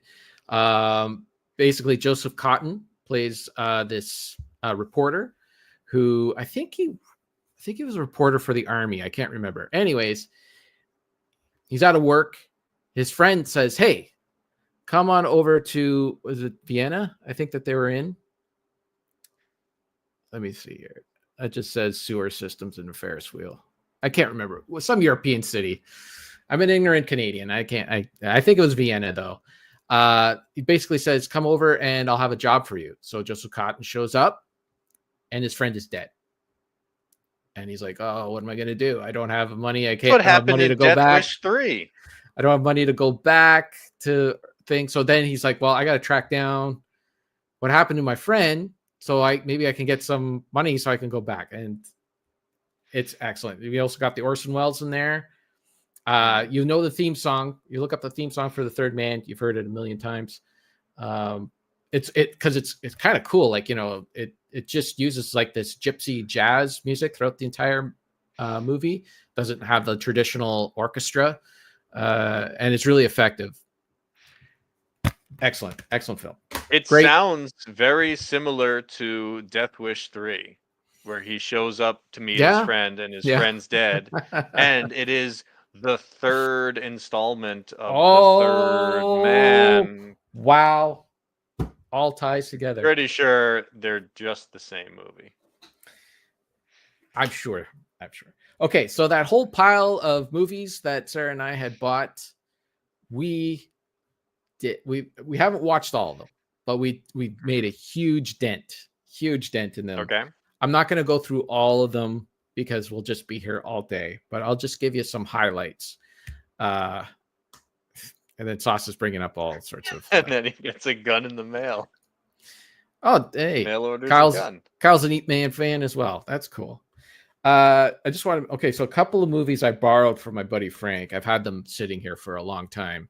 One of them is Rescue Dawn. This is with Christian Bale. It's a Werner Herzog film. Okay. And so this is based on a true story where it takes place in 1965 in Vietnam, right before things really escalated into a war, but Americans were still going in and bombing Vietnam.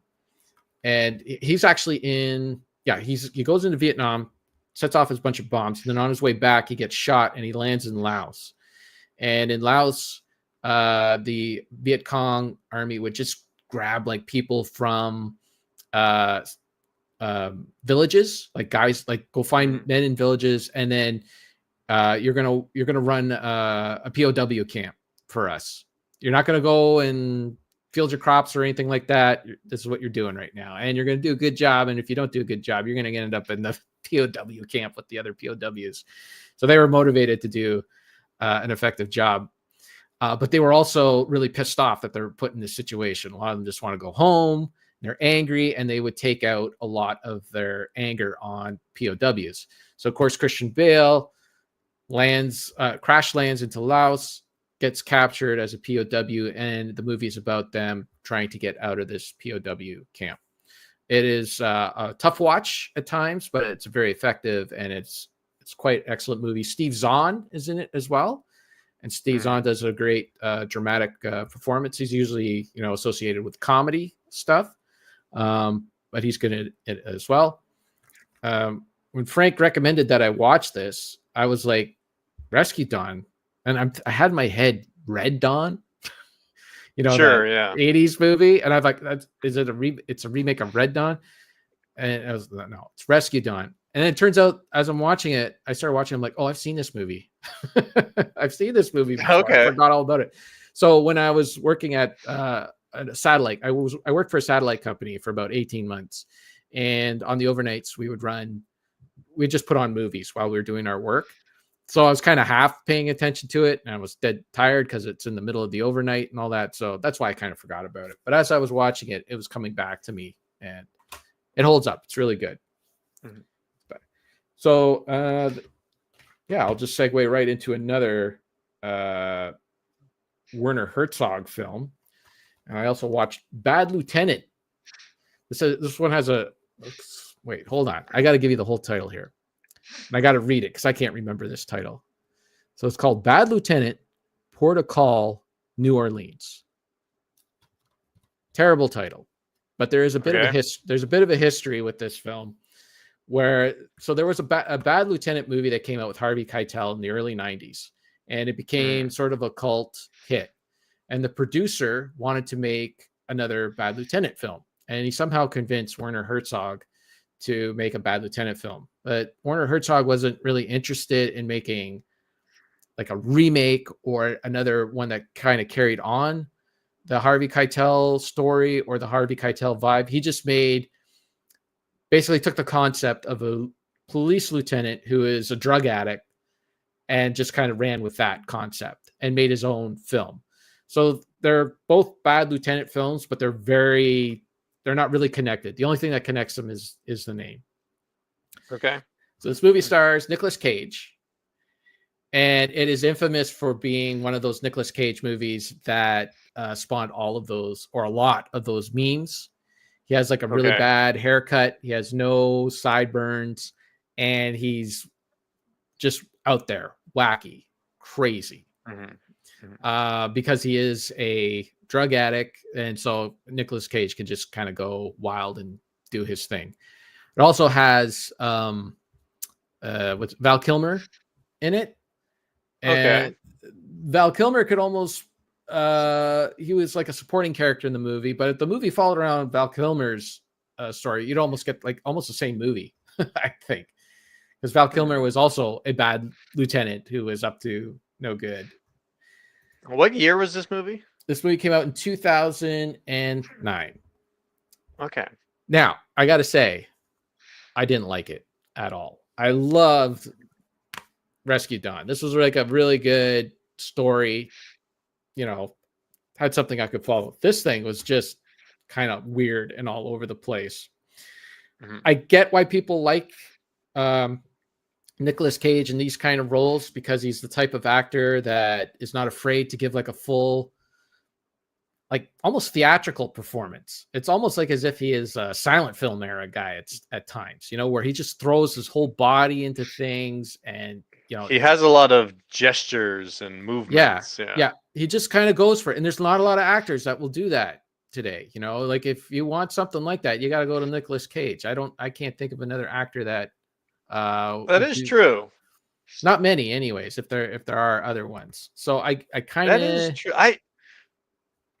That's a great point because I've been realizing with a lot of more contemporary movies, and I wasn't sure if it was like a special effects thing, but I've noticed in a lot of films, like people don't really move so much. yeah. And I don't know if that's because, well, we got this shot planned out. We're gonna put this there, so we want to control you. But especially like big action movies, people just kind of like stand there and look. A lot of it is that they're Wow. striving for realism. They're not striving for that theatrical performance anymore, and that It's important. it partly has to do with Academy Awards. I got a video that I should send you. It was a really excellent video. I can't remember by the guy who did it, but basically it was talking about how the shift in films, in older films, went from very theatrical performances to more serious performances, or Mhm. more realistic performances. And the one movie that he points to is a streetcar named Desire, because in that film you have Marlon Brando, who's doing a very, they call it method acting, but it's not really method acting, but basically he's doing a very toned down performance, other than the Stella part that became Mm. famous. If you watch that film, he's very muted, like very subtle in his performance, and it uh it created like a real, it was real popular. It was real, like people Sure. liked it. They said, yeah, that's the way to go. But in that film you also have Vivian Lee, who's doing the traditional over the top performance as Blanche Dubois. Mm. So you're watching both eras mesh together in one movie. You can't see it in older movies. There's a old actor named John Garfield who would do like subtle performances in that, but it wasn't just as uh, powerful, I guess, as Marlon Brando. The timing wasn't there, whatever. Brando went on to, he didn't win an Academy Award for that one, but he went on to do a similar performance in On the Waterfront, where he won the Academy Award for. So that Mm. basically the way that Hollywood celebrated, that's the word I'm looking for, celebrated those Mm. kind of performances, that other people just saw it and they said, that's what I want to do. And performances became very, very more serious. And as time went on, I'm also reading. I ca- Oh, go ahead. well, I was gonna say I can see that for a dramatic role, something that might be up for like an Oscar or something like that. But I'm talking more about something like in a Jurassic World, Hmm. where there's like a big dinosaur coming by, and the character just like I don't know if stands there and like looks, and they probably don't have the range to do it. They're using their I tradition. imagine so. Yeah, like they're The one doing. that got me. Sorry, go ahead. Oh, we're stepping on each other. I know. The one that got me was I watched that Wonka movie a few months back or whatever. And Hugh Grant was in that, Mm, and he was the best part of the movie because you could see quality experienced actor versus, pretty face for the camera. right. And there were some moments. There's a moment where characters are going to be drowned in chocolate, and it's like an oh no kind of a moment. And they just stand there, and there's no emotion in their face. And they're saying things like, oh no, what are we going to do? And it's just like there's. Meanwhile, you see someone like Hugh Grant, you get a close up, you get all the stuff he's doing with his face, and Yeah, how he can like hit this one line or emphasize or give an emotional shift just by the way he changes his expression. It's yeah. just I, I I said it range. I think you should watch The Fall Guy. I wonder what you would think of the performances from Emily Blunt and Ryan Gosling, because they were, I'll watch it. yeah. Sauce All I says he know is that, prefers the musical of A Streetcar Named Desire, which is another Simpsons reference. of course, it's fantastic. I got to say, you are disappearing into a void there. I know it's getting Uh, dark. I should I'm turn on waiting for a light. Bohemian Rhapsody to kick in. I should turn on a light, but I'm too lazy to get up and do that. Is Anyways, it snowing? it might be. I can't tell from here. It might be, but I don't Okay. think so. Anyways, I didn't really care for Bad Lieutenant. It's just not my Okay. kind of film. I'm not now. What is my kind of film is another Nicolas Cage movie that I watched. That I borrowed from Frank. This was excellent. It's called Dream Scenario, and I really enjoyed this. So this is where Nicolas Cage's kind of over the top performance can really work well with a story that is told well. Like, that's my problem with this movie is that it's just, I don't know, it's just trash. I don't know. People love it. They give it 5 stars. They like love it and all that. It's not really for me. I don't get it. But this was great. So this entire movie is basically he starts appearing in people's dreams, just random people. And he doesn't really do much in their dreams. But he becomes famous. Like, everybody knows who he is because he keeps appearing in people's dreams.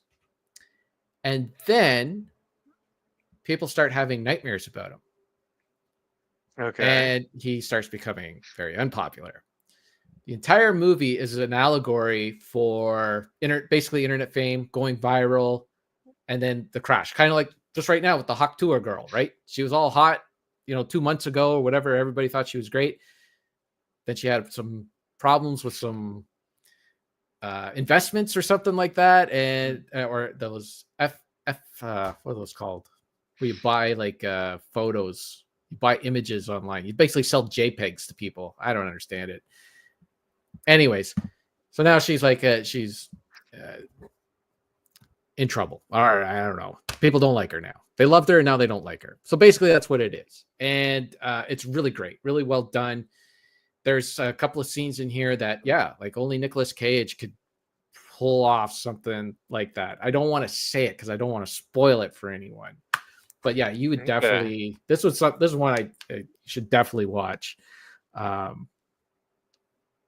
It's really good. I enjoyed it. Okay. I have to give this back to Frank, and I might not. I might just keep it. Maybe he'll forget. He looks like contemporary Chevy Chase on the cover.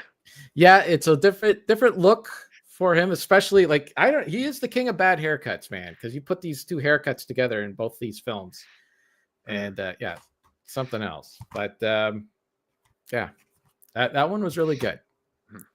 Less I say about it, the better. Okay. Okay, I'm gonna drop these 2 as we're running late. I'll just get to the Rise of the Planet of the Apes. What a clunky title. What a clunky title, eh? Rise of the Planet of the Apes. Like, come on, guys. You couldn't, I don't know. I guess the older films had the same problem. Anyways, it's all in how you feel about it, then it affects your reading. So, yeah, I guess so. So this is another film that I had not seen since I watched it in theater back in 2011. And so I've been wanting to rewatch it because I watched the original films, and I'm like, let me give that a chance because there was a lot in the original films that are in this movie that I didn't realize. Like, I didn't realize Caesar was in the older films. I didn't realize the whole him saying no to some, like, that was like referenced in the older films as a point where the apes started to rise up against the humans, and this is what this movie shows. But again, it's just I watched it, and I'm sorry, I'm a story guy. I like story. I like a good story that makes sense, and this is just another movie where the story just does not make sense. Right. I know that, like, apes don't make sense walking around and talking and all that stuff, but I could suspend my belief with that stuff. What bothers me is when characters don't do things that make sense.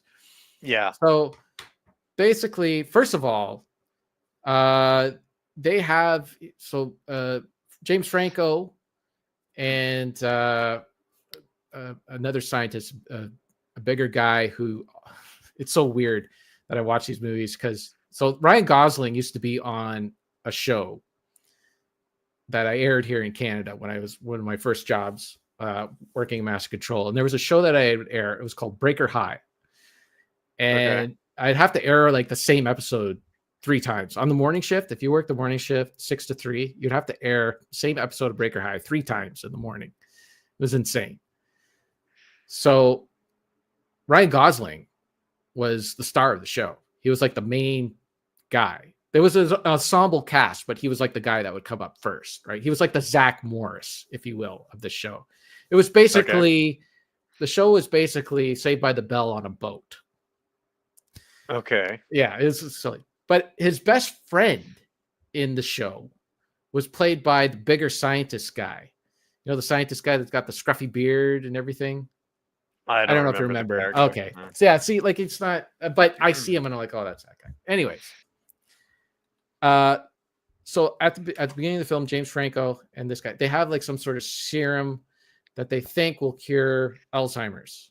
If we give it to humans, it'll like fix our brain. But they're testing it on apes first. So they go out in the wilderness and they capture apes and they drag them in and they start injecting the serum in them to see what happens. And some of the apes, their intelligence really improves from like they're doing like these little tests and all this stuff. But then one of the apes turns out to be pregnant. And it's like, wouldn't you know that before you gave it some serum? Wouldn't you kind of do some tests and stuff like that? Like it just kind of seems like scientists would. Yeah, it just seems like a really big oversight that they wouldn't like, you know, pregnancy could mess up our tests. It could mess up our right experiment. It could This is play a something- factor. You know, it's something. Exactly. It's what you call a controlled experiment. It's something that you would want to check out before you just kind of start injecting. But they don't do that for whatever reason. Then Caesar's mom, it was basically Caesar's mom, has a baby, or and Caesar has Caesar, and then she's trying to protect Caesar or whatever. She gets killed by the scientists, blah, blah, blah. Anyways, so Caesar gets taken home by James Franco. James Franco is like really anxious to get this. The funding gets cut from his experiment. He's really anxious to start working on this thing because his dad has Alzheimer's and he wants to see like what'll happen. Like he wants to find a cure for his dad. So he gives his dad the serum or virus. They call it a virus in there. He gives his dad the virus and his dad just improves. It's like he's cured. He can walk around. He's like, fine. It's the old dad. He's back. John Lithgow, right? John Lithgow. Okay. Then Caesar hurts himself at some point. He goes and finds this this woman who works at a zoo to like kind of sew up Caesar and all that stuff. And then they get all romantic. And so he's got his girlfriend, he's got his dad, and he's got the chimp. Then the movie fast forwards 5 years where Caesar grows up. Mm-hmm. And the serum that he gives his dad starts to not work. So now he has to go back and start doing more experiments to find out why it's not working. All of a sudden, everyone's asking questions. And yeah. None of this makes any sense. So first of all, the woman that he thinks, she never asked like, yes, Caesar, where did you get him? Where is he from? Exactly. Why is he so smart? Why is he wearing clothes? Why do you have him? Why? She never asked any of that. Meanwhile, his office is plastered with all this information that she as a scientist, a doctor, does not pay any attention to. Hey, Caesar's hurt. Sew him up. Get him back out there. Don't worry about it. By the way, you have this strange monkey you want me to sew up? Is this strange or anything? Right. Should I be worried about my practice by aiding you? I don't know. No. Or it's not she works at the zoo. She could be in trouble at the zoo. Sure. You know, there's all sorts of ethics and everything that she would know, especially as a doctor working at a zoo, that keeping a chimp at someone's home is probably not a good idea and whatever. But she doesn't ask. No. James Franco has what he believes is the cure for Alzheimer's. Keeps it to himself. Doesn't tell anybody. Nobody asks, like, how come your dad is doing so well lately? Nobody cares. For 5 years they sit on it. This doesn't make any sense. Nothing makes sense. You could present that information to other groups, you know. You might get other funding somewhere. I could buy into apes walking around and doing all that stuff, but I can't buy into this stuff. That's the stuff that drives me nuts. It just doesn't make any sense. Anyways, there was about 15 minutes in the middle of the movie where Caesar was captured and he's like getting all of his ape friends together and he's organizing them and all that. I thought that part was pretty decent. I did enjoy that and watching him rise up against the basically it was Brian Cox from Succession and I think one of the kids from the Harry Potter movies. I'm an old man. I don't understand Harry Potter movies, but anyways, it was that part was decent. But then when it builds to them actually rising, well, he doesn't really get that much of an army together. He just has his friends that are in this in the zoo or in the whatever thing he's captured in. It was like animal control that caught him. Animal control, so for some reason, had a bunch of apes just hanging around in there. They didn't find any homes for them or anything. They're just taking care of these apes now or something. Or maybe they were gathered up or something. I can't remember. Anyways. I don't know. They needed more monkeys in the movie. Yeah, absolutely. There wasn't enough monkeys to really call it Rise of the Planet of the Apes. It was more like, a disturbance in San Francisco with the apes.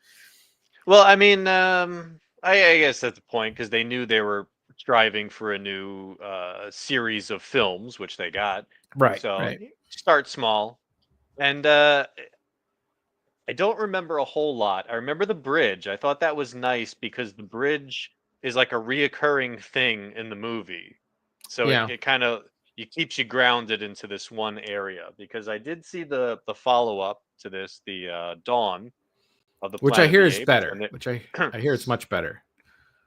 Well, it's one of those movies where all the human characters are swapped out. So you start with like a fresh batch of characters. Oh yeah, And then you got Caesar and the monkeys. The should call them apes. Apes and monkeys are right. different. Yeah, as Zira said, monkey is an offensive term. Yep. Apes.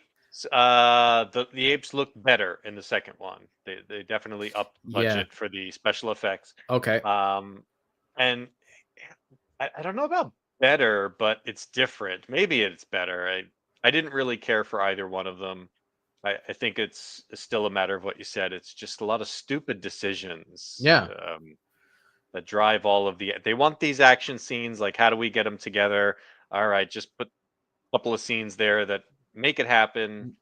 Doesn't have to be smart. We have to have Caesar grow up. So let's have him just grow up and then, plot holes, like Yeah. none of it made any sense. I didn't really care for the battle on the Golden Gate Bridge. It just seemed very, I mean, I know it's a movie, everything's phony in a movie, but this wasn't really we talked about the green screen and stuff. This, you could tell it just relied heavily on green screen. Like everything just kind of looked fake. It felt more like a Saturday morning cartoon than anything cinematic.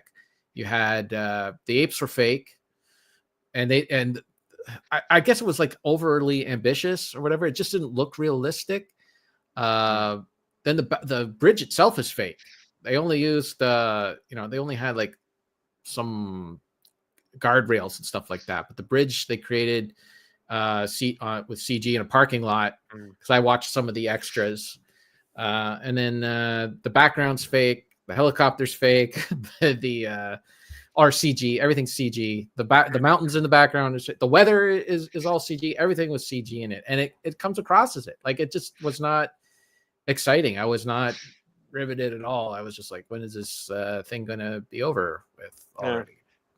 I will say, well, we were talking about guys who have theatrical performances and sort of silent film performances. Andy Serkis, even though he was under layers of CG as Caesar, he kind of gives like a very theatrical performance. So kind of ties in all the movies together. So yeah, he was good in, like, for what he had to work with. Like, I wish that they would have done, maybe not been so ambitious with the CG, like that, because it just kind of takes over. Like, even the final shot where Caesar's up in the redwoods and it's moving around, it looks like PlayStation 2 to me. It just did not look good. Yeah. Anyways, that is it. That's everything. I talked about enough. What's that one thing that you said you needed to? One thing I totally forgot. I did watch another movie. In fact, I went to the movie theater. Had my Oh, first theatrical film of the year. wow. And it was not a Hollywood movie. It was not a Japanese movie. It was a Canadian movie. A Canadian movie in the I theaters? saw, well, it's a few years old. I saw Oh, this at okay. one of those little independent theaters. So they play a lot of those small things. Okay. I'm not sure if you've heard of this. 2022 film called I Like Movies. It sounds vaguely familiar. Apparently, it did pretty well at the Toronto Film Festival. Okay. Uh, and my wife saw it was playing. She's like, "Hey, I'm gonna buy you a movie ticket, take Hmm. you to the movies because I know you All like right. movies." It's like, "All right, cool, let's go." Went down, sat down, watched this movie, came out of it. I didn't really like it. Wasn't Well, what's very it good. about? It's about this kid who likes movies. He's a teenage. He's in high school. I think he's in his final year of high school. And him and his friend, they make like little movies together. You know, they shoot things. They're supposed to be working on this project for school, like this year-end movie. And his dream is to go to NYU. He wants to go to film school, but it's just he's got doesn't have a lot of money. His mom, single mom, um, and suddenly he decides like I got to go to NYU. I need $90,000 to pay my tuition so I can go Okay. there and I can go to this film school. Uh, and meanwhile, he's supposed to be working on this film project for school, and he doesn't have anything ready. And his teacher's like, when are you going to get this in? You said you're going to do this film. Like, I'll get it ready. But I want to go to NYU, so I got to get a job, and I'm going to get a job working at a rental shop. This movie is a little bit of a period piece. It takes place in the early 2000s. So he gets a job at a rental shop, and he gets his first paycheck, and he's like, "Wait a minute, I only got like $100 here. I need $90,000 to go to NYU." And his coworker rightly says, "Like, have you never had a job before? Do you not know how this works?" And that's the whole movie. It's kind of supposed to be like a character study on this kid who's kind of weird and he's obsessed with movies. But the problems I have with the film is that he never does anything to pursue his goal of going to NYU other than get this job and then somehow not know that he's not going to make $90,000 by working a part-time job while he's in high school. So I was waiting for the shoe to drop. Like, is there something wrong with this kid? Is he Hmm. suffering some like trauma or something? And there is something revealed halfway through the movie that's like, oh, okay. But then it's like, why did you wait that long to reveal that? And it still doesn't seem to have any effect on why he's behaving the way he does, or why he seems so obsessed with movies, yet he's not making any movies. He's not trying to make any movies. He's avoiding the work that he's supposed to do on this film for school. Like, I'm waiting for that other bit of information. Like, what's the holdup? And it never happens. And eventually, well, I don't know if I want to spoil too much. It's not that old of a movie, but I didn't really care for it. I found the main actor a bit annoying. I thought his friend was much more engaging, and he should have been the main character. Um, there's other things with him and the owner of the video store he works for, and then they get into her story a bit, which also doesn't make a whole lot of sense. Um, but I went to the theater and I saw a movie. No, that's cool. Did your wife Yeah. like it? No, she had a lot of the same Oh, issues wow. that Okay. I did. What She what she what enjoyed the possessed acting more than I did. what possessed you to like? What was it about it that she wanted to see it? Well, it was a Christmas present to me. She saw like this movie was playing, and we like to go to that theater when there's something interesting because Okay. sometimes there's Okay. something that we can both enjoy, and a lot of Right. times it's something that she would like or something that I would like. Um, but she was like, "Hey, bought you a movie ticket. Let's go see this. Okay, cool. Isn't that great? Wow. Sorry to hear that. I'm reading the description of this movie, and right away it doesn't seem like something you would like. A socially inept Well, 17-year-old, like just stop right there. Richard's done. hey, again, she bought me a movie ticket. It was like, hey, I do like movies. Yeah. I like the title. Sure. Great.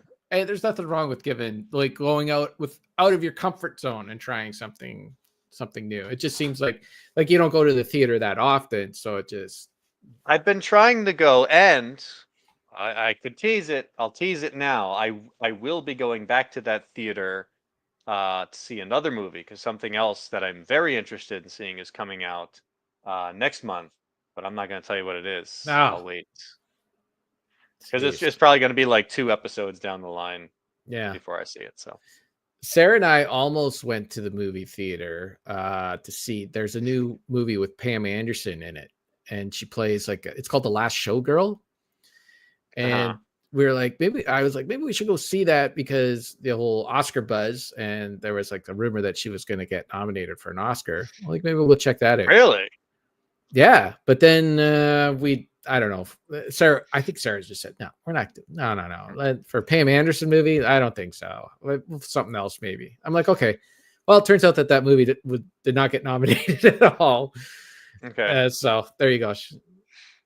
So I don't know. Like, we're big into like being able to pause and go to the bathroom and all that stuff. But there is something about going to the theater and just enjoying a movie with a bunch of other people, I guess.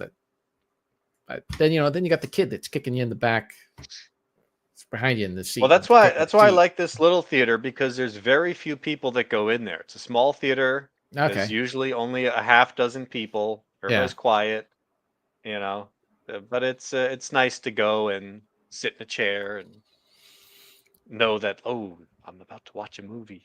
There is an independent theater here in Sudbury too that does play they play a lot of independent films, but they play I think tomorrow they're playing Goonies. But okay. Yeah, but I don't. I'm not that big of a Goonies guy.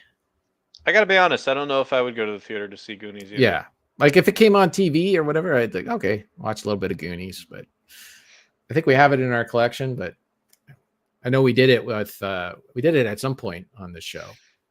Oh, you're going back a few years. Yeah, sure. Way back. Anyways, that's it. That's episode 250. Yeah. Look at that. 250 up. Even though I think we did about 30 film dangles at least. So sure. Yeah. So really we're like way past that, but whatever. Yeah. That's it. Talked enough. Got to go to the bathroom. Got to get something to eat. Yeah. 2 hours. Hungry. Yeah. So thanks everybody who was in the chat. We had Game Time with Kyle and it's Rocket Sauce. Thanks for the questions, Richard. Thanks for hanging out and all that fun stuff. It's what we do. Yeah. Okay. But I am hungry. Yeah. All right. All right. Goodbye everybody. And you, stream.